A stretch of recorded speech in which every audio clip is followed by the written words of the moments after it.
next, man up. Tom Brady says the Pats will definitely have to adjust without Julian Edelman. New England is 9-0 and face the division rival Buffalo Bills on Monday Night Football this week. We welcome in our Mark Schlereth. Good to see you. Thank you. Thanks for joining us. Please tell us, how vulnerable are the Patriots without Edelman? I think just the statement by Tom Brady was, if you really listen to it, it shows you the greatness of the New England Patriots. Basically saying you're just not going to plug somebody in to take his role, but we're going to do what we do with the guys that we have and put them in positions, not the Julian Edelman position. So many teams think that, we're going to plug in, Danny Amendola, and we're going to have you do what Julian Edelman does. No, you're not, because Danny Amendola can't do what Julian Edelman does. That guy in the slot is an absolute freak show, and I'm talking about Julian Edelman. He's nasty. I mean, he gets after people. He's one of those guys that's fearless across the middle. There are very few of those guys that that can do that, but it goes to show you the mentality of the New England Patriots. We're not going to ask somebody to come in and be Julian Edelman, because there aren't any Julian Edelmans. What we're going to do is put our guys in the best position based on their skill set to have success. Will there be a drop-off? That's three people on the New England Patriots that you look at, three players that you look at that are irreplaceable. Tom Brady. I mean, you can't replace him.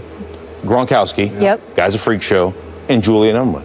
So they have lost a large portion of what they do on the offensive side of the ball as far as keeping the chains moving and staying in front of the chains. Julian Edelman did that, and he got the tough, nasty yards for them. And he was, at the wide receiver position, and you don't say this about very many guys, he is one of those guys that sets a tone for their offensive football team from just a pure nastiness standpoint. That's Julian Edelman. They're going to miss all those factors about him. Yeah, I agree. So more vulnerable than, are you saying they could lose a game down the stretch? Oh, sure. Yeah.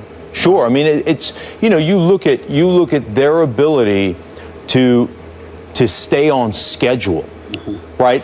What he does in the middle of the football field, that to me is the biggest thing. You've lost a big portion of the staying on schedule of your offense, right?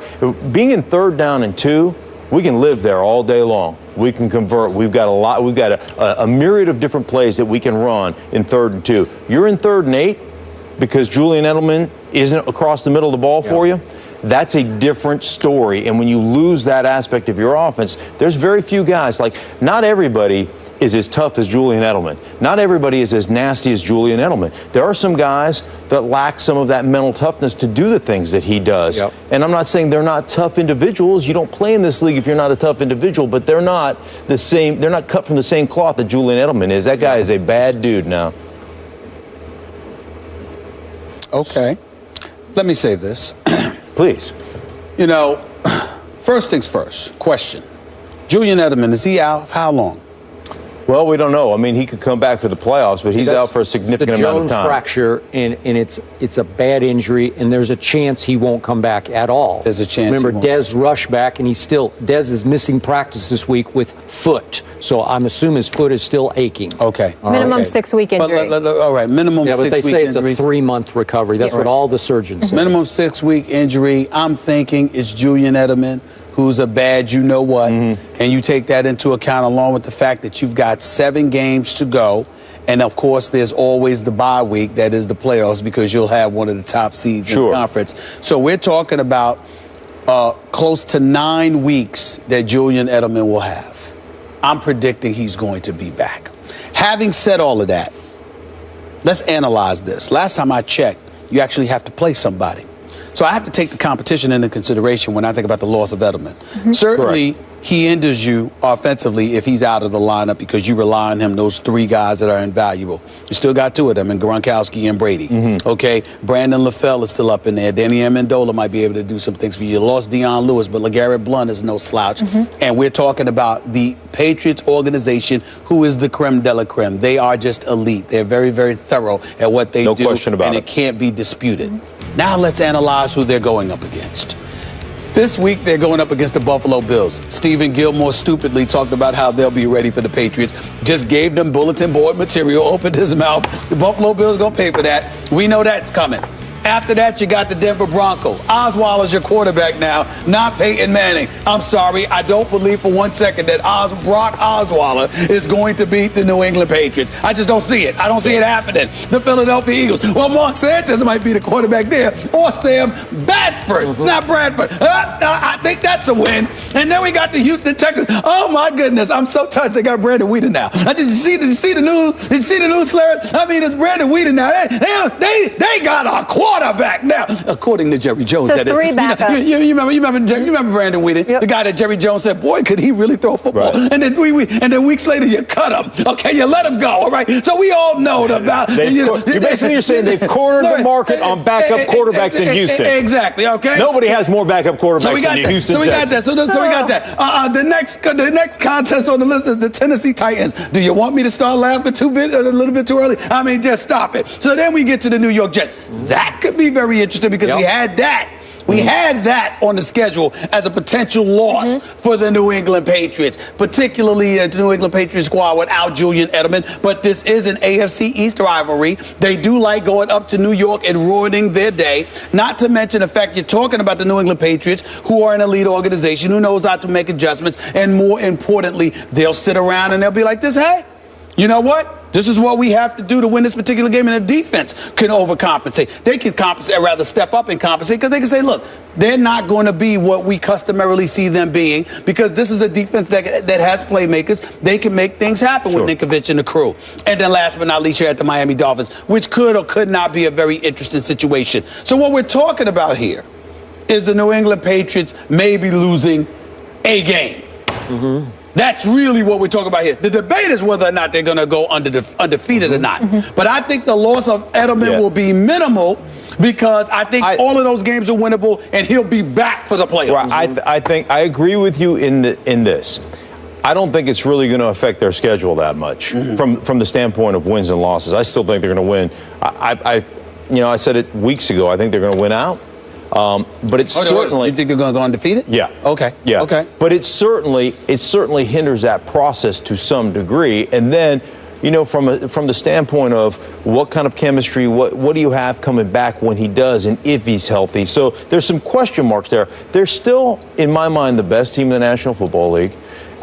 From a coaching standpoint, from an execution standpoint, you just go back to the Giants game, just from a management of the clock and the situation standpoint at the end of the game, they're the New England Patriots. There's a reason why they win. There's a reason why they're better than everybody else, because they're smarter and they out-execute everybody else. That's what it comes down to. By the way, Buffalo can back up Gilmore's mouth. Trust me. Think so? That team is coming together and coming on. This will be a battle on Monday night. I will bet you it will go to the wire. Really? Tyrod put up 32 on New England's defense at Buffalo. I cannot tell you how shocked I am to hear you say that. Well, I actually really thought that once you heard Gilmore opened his mouth. I'm shocked to hear you say that. Good. I hope you're right, because I don't feel like seeing a blowout. But I don't know. So back to the question. I still believe New England will win out in the regular season, because Tom Brady is playing at the highest level I have ever seen any quarterback play at consistently. He's in some other place right now that no one's ever been in. I'm not saying he's the greatest quarterback ever. That's still Joe Montana. But no one has played at this level this long through a whole season. But this offense will definitely not be as explosive. Deion Lewis was a difference maker. Yes. They lost Shane Vereen to your New York Giants. He was a difference maker for them, even in the Super Bowl. Go look at the numbers Shane Vereen put up. This was maybe even beyond Shane Vereen, because Deion was a little quicker, a little more elusive, a little more explosive. That's a huge loss. You already talked about what a freak show Edelman is. That's a huge loss. It took Danny Amendola a long time to earn Tom Brady's trust, because he's not the typical Patriot. He's a little brittle and hasn't played with the guts some of the other that Edelman has played with. But he does have better hands than Edelman. That's the one thing I don't love about Julian. Didn't have great hands. Amendola will make big catches at big moments, and I think he has earned the trust. He just doesn't do it the way this guy does it. But he is slippery, and he did make a hellacious spin move to get them in field goal position the other day against your Giants. So the offense won't put up the same kind of points. It won't be as explosive. The games will get closer, but I still say if you have Brady, you're good. That he'll win these games different ways. With the tight end, Scott Chandler's going to have to play a bigger role. You know, it's amazing watching how many 2 tight end, 3 tight end formations they came in. That's right. And, you know, got this on Twitter, the Patriots fans, their offensive line, it's Yahtzee. Right? Just throw it out there. 2 or 3 of them are returning, though, right? Well, here was what was supposed to be back. They're last practicing. week. This was one of the most amazing things for me last week. Their backup left tackle gets hurt. They move their backup right tackle to left tackle. 2 weeks ago, yeah. Right, 2 weeks ago. Yeah. They move a tight end into play right tackle for a while. Then they move him out, and they take Stork, who started the Super Bowl at the center position, went to right tackle. Now, this is why I say they're smarter than everybody else. Right? Because they put their guys in positions to win. They run the ball away from Stork the first time, and then you know what they do? They throw a 5-step drop with a set cut principle. So they're saying the ball's coming out of Tom Brady's hands. You don't have to hold up for very long. What we want you to do is set and then go cut. I mean, he almost cut this guy in half on the first pass pro. 2.5 seconds, the ball's going to be the first pass pro he's in and saying, we're going to set the tone for you and give you an opportunity, even though you're playing out of position, to have success. It may not be pretty, but you're going to have that opportunity. That's coaching. Last comment.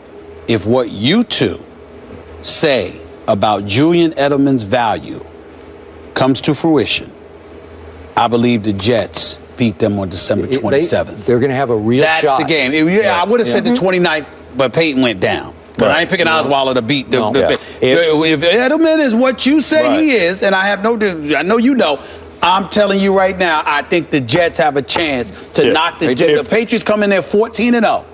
And the Jets knock them off. If they don't throw a bunch of smoke screens on 3rd down and 4 and 4th down and 2 with man coverage, that's true. Right? If they don't do that with the gimpy wide receiver who's got a bad ankle, that's right. When you got a guy whose forehead's made of rebar and concrete and Chris Ivory in the backfield, then maybe you got a chance. That's right. But you can't, you can't continue to make the same stupid mistakes that you made in the game against Buffalo on Thursday night. Fair enough. Let's take it to the streets. Here's what the people had to say. We asked you earlier in the show which undefeated team is more likely to lose their first game this week. The results are in, and I swear we did not fix this. Listen to this. The Panthers, 38.2%, and the Patriots, 38.2%. That's unbelievable. Okay, I was more excited than you guys. Whatever. Mark, thank you so much for being with us. I appreciate you. I'm just celebrating like myself, Johnny Manziel style. Moving on, the NFC West leading Cardinals are flying high in the desert, but do they have the potential to be super? We'll handicap Arizona's chance of playing in February. That's coming up. It's ours to win. We'll keep throwing punches till the walls